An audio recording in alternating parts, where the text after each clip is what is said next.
Hello বন্ধুরা, তোমরা সবাই কেমন আছো? আশা করি ভালোই আছো, সুস্থ আছো। বন্ধুরা, আজকে আমাদের ক্ষেতের নতুন দেশি আলু দিয়ে আমাদের ডিগির বাটা মাছ রেসিপি তোমাদের জন্য নিয়ে এসেছি। তোমরা সবাই একটি ছোট্ট করে লাইক দিয়ে পুরো রেসিপিটি প্রথম থেকে শেষ পর্যন্ত দেখতে থাকো। বন্ধুরা, আমাদের জমির দেশি আলুর ক্ষেত, এখন দেশি আলুগুলো তুলে নেব। এবার দেশি আলু খুব ভালো হয়নি। এই যে বন্ধুরা, আমি দেশি আলু তুলে নিচ্ছি।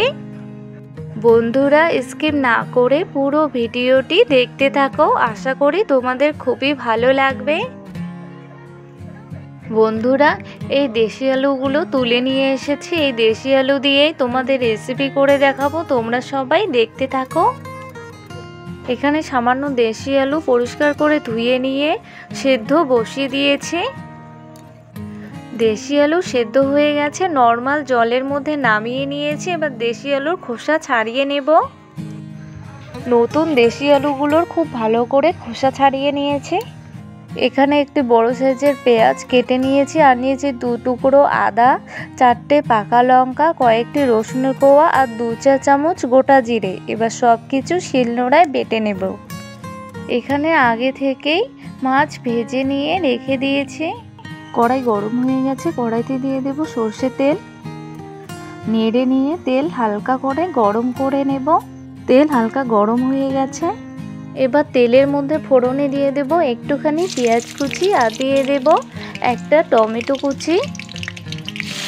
এবার এখানে সামান্য একটু লবণ দিয়ে দেব। নেড়ে নিয়ে পেঁয়াজ আর টমেটো ভালো করে ভেজে নেব।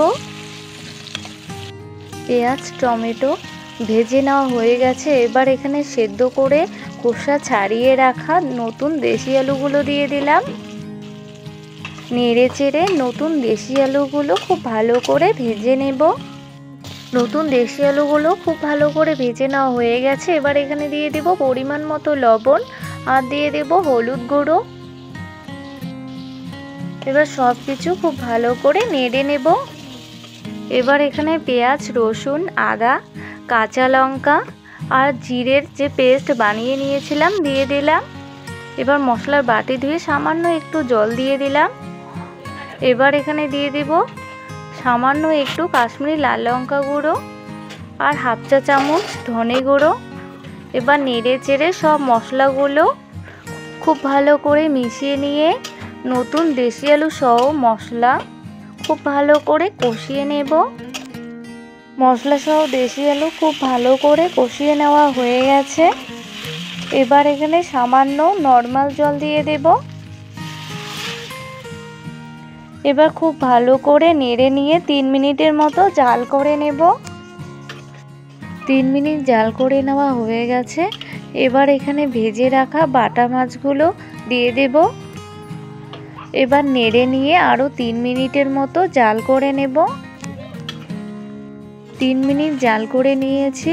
নতুন দেশি আলু দিয়ে বাটা মাছ রেসিপি তোমাদের কেমন লাগলো অবশ্যই কমেন্টে জানাবে। বন্ধুরা, জাল অফ করে দিয়েছি। নতুন দেশি আলু দিয়ে বাটা মাছ রেসিপি আমার একদম কমপ্লিট। এবার নামিয়ে নেব।